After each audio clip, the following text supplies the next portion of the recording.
మనకు మనతో పాటు ప్రార్థన చేసేవారిని ప్రభు సన్నిధికి తీసుకురావడం ఆశీర్వాదం.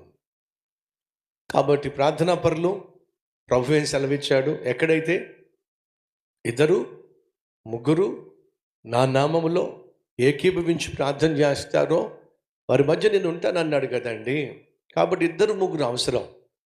మీతో పాటు ఇద్దరు ముగ్గురు దేవుని సన్నిధికి రావడం అవసరం. కాబట్టి ఎవరైతే మీరు కలిసి ప్రార్థన చేయడానికి ఏకీభవించే మనస్సు కలిగి ఉన్నారో వారిని తప్పనిసరిగా ప్రార్థనకు ఆహ్వానించాల్సిందిగా కోరుతున్నాను. నెహెమియా జీవితాన్ని మనం క్షుణ్ణంగా పరిశీలన చేస్తున్నాం. ఈ బైబిల్లో తెరవండి, 2వ అధ్యాయము 17వ వచనం నుంచి. నెహెమియా యెరూషలేము పట్టణానికి వచ్చేసాడు. వచ్చిన తరువాత తను కొంచెం విశ్రాంతి తీసుకొని ఆ తర్వాత ఎవరికీ కనిపించకుండా, ఎవరూ చూడకుండా తాను పట్టణం అంతటిని కూడా పరిశీలన చేశాడు. ఇది నాయకులలో ఉండేటటువంటి గొప్ప తత్వం. ఏమిటంటే వాళ్ళు ఏమైతే చేయాలనుకుంటున్నారో అది వాళ్ళు చాలా రహస్యంగా చేసే ప్రయత్నం చేస్తారు. వాళ్ళు ఏం చేయబోతున్నారో చెప్పరు, కానీ వాళ్ళు చేసిందే లోకానికి తెలియచేస్తుంది. కాబట్టి సహోదరి సహోదరులు, మనలో చాలామందికి ఒక వీక్నెస్ ఏమిటంటే మనం సాధించకపోయినప్పటికీ, మనం ఏమైతే అనుకుంటున్నామో అది మన జీవితంలో జరగకపోయినప్పటికీ అనవసరంగా ముందే చెప్పేస్తాం. మీరు ఇల్లు కొనుక్కోవాలనుకుంటున్నారా? ముందు చెప్పకండి, కొన్న తర్వాత అందరిని పిలవండి. మీ బిడ్డకు వివాహ సంబంధం చూస్తున్నారా? అనవసరంగా టామ్ చేయకండి. ఆ సంబంధం ముందు కుదరనివ్వండి, డేట్ ఫిక్స్ కానివ్వండి, అప్పుడు చెప్దురు. కానీ మీరు ఏదైనా కారు కొనుక్కోవాలని ఆశపడుతున్నారా? ముందే పలానా కారు కొనాలనుకుంటున్నాను, పలానా మోడల్ కొనాలనుకుంటున్నాను టామ్ చేయకండి. కొన్న తర్వాత ఎలాగో వాళ్ళకి తెలుస్తుంది. మీ అబ్బాయిని కానీ మీ అమ్మాయిని కానీ, డాక్టర్ని కానీ ఇంజనీర్ని కానీ, లేదా ఐఏఎస్ కానీ ఐపీఎస్ కానీ చేయాలని ఆశపడుతున్నారా? టామ్ చేయకండి. మా అబ్బాయిని ఐఏఎస్ చేయాలనుకుంటున్నాం, ఐపీఎస్ చేయాలనుకుంటున్నాం, గొప్ప డాక్టర్ని చేయాలనుకుంటున్నాం అని చెప్పి ముందే టామ్ చేయకండి. ముందు పరీక్షల్లో విజయం సాధించనివ్వండి, సీటు సంపాదించనివ్వండి. అప్పుడు ఎలాగూ మీరు స్వీట్లు పంచి పెడతారు. ఏమని, మా అబ్బాయికి ఐఏఎస్ ర్యాంక్ వచ్చింది, ఐపీఎస్ ర్యాంక్ వచ్చింది, మెడిసిన్ సీట్ వచ్చింది, అప్పుడు చెప్దురు. కానీ అబ్బాయి కానీ అమ్మాయి కానీ ఇతర దేశాలకు వెళ్ళాలి అని మీరు ఆశిస్తున్నారా? మా అబ్బాయిని అమెరికా పంపించేస్తున్నాం, మా అమ్మాయిని ఆస్ట్రేలియా పంపించేస్తున్నాం, మా అబ్బాయి కెనడా వెళ్ళిపోతున్నాడు అని అనవసరంగా టామ్ చేయకండి. ఆ తర్వాత వీసా రాకపోతే, ఆ తర్వాత సంబంధం కుదరకపోతే, అనుకున్నట్టుగా ఇల్లు కొనుక్కోకపోతే, అనుకున్నట్టుగా ఆ కారు మీకు దొరకకపోతే, అనుకున్నట్టుగా మీ జీవితంలో జరగకపోతే నవ్వులు పాలైపోతారు, అబాసు పాలైపోతారు. కాబట్టి ఏమైతే చేయాలనుకుంటున్నారో చెప్పి చేయకండి.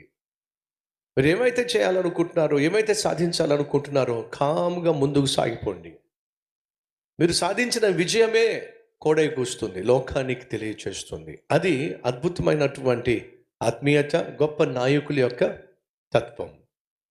మొదటిగా ఏమైతే యెరూషలేములో తాను చేయాలి అని నెహెమియా అనుకున్నాడో దాని విషయమై ముందుగా ఎవరికి చెప్పలా. తాను పరిశీలన చేయాల్సిందంతా పరిశీలన చేసేసాడు. పట్టణం అంతా అర్ధరాత్రి వెళ్ళి మొత్తం పరీక్షించేశాడు. ఆ తర్వాత అక్కడున్నటువంటి నాయకులను, ప్రజలను పిలిచాడు. పిలిచి,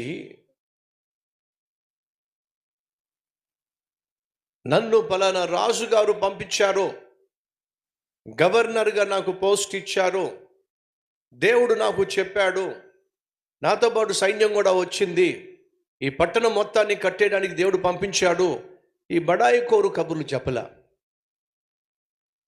తనను గూర్చి తాను డబ్బా కొట్టుకోలా. సహోదరి సహోదరులు, గొప్ప గొప్ప ఆత్మీయుల యొక్క జీవితంలో నాయకుల జీవితంలో కనిపించే మరొక అద్భుతమైనటువంటి ఆత్మీయ లక్షణం ఏమిటంటే దీనత్వం.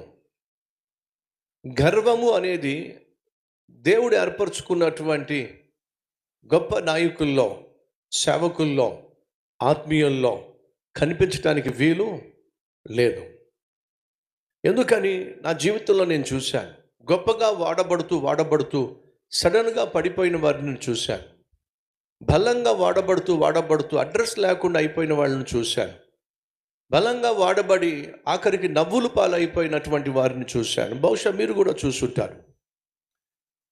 ఎందుకు ఇలా అయిపోయారు వీళ్ళు అని జాగ్రత్తగా పరిశీలన చేస్తే నాకు అర్థమైంది ఏంటో తెలుసా? గర్వం. సేవ ప్రారంభంలో చాలా దినత్వం కలిగి,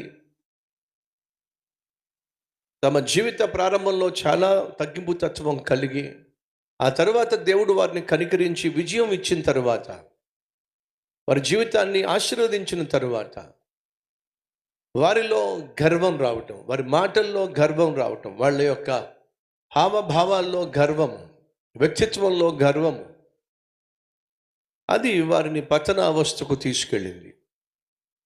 కాబట్టి బైబిల్ సెలవిస్తుంది, నాశనానికి ముందు గర్వం నడుస్తుంది, మరి ఘనతకు ముందు వినయం నడుస్తుంది. దయచేసి గమనించండి, నెహెమ్యా వాస్తవంగా తాను ఉన్నటువంటి కూష అనేటటువంటి కోటలో తాను పానదాయకుడిగా ఉన్నాడు. షూష అనేటటువంటి కోటలో పానదాయకునిగా ఉన్నాడు. రాజు దగ్గర బహు నమ్మకమైనటువంటి వ్యక్తిగా పేరు సంపాదించాడు. యెరూషలేమును నిర్మించాలని తనను దేవుడు ప్రేరేపించినప్పుడు, రాజు దగ్గర పర్మిషన్ తీసుకుని వచ్చినప్పుడు, తనను గవర్నర్గా రాజు అధికారం ఇచ్చి, సైన్యాన్నిచ్చి, కాపలాదారులనిచ్చి, కలపనిచ్చి, కావలసినటువంటి సహాయాన్ని ఇచ్చి పంపించాడు. కానీ వచ్చిన తర్వాత చూడండి, అసలు దాని గురించి ఏమీ మాట్లాడట్లేదు. అది దీనత్వం.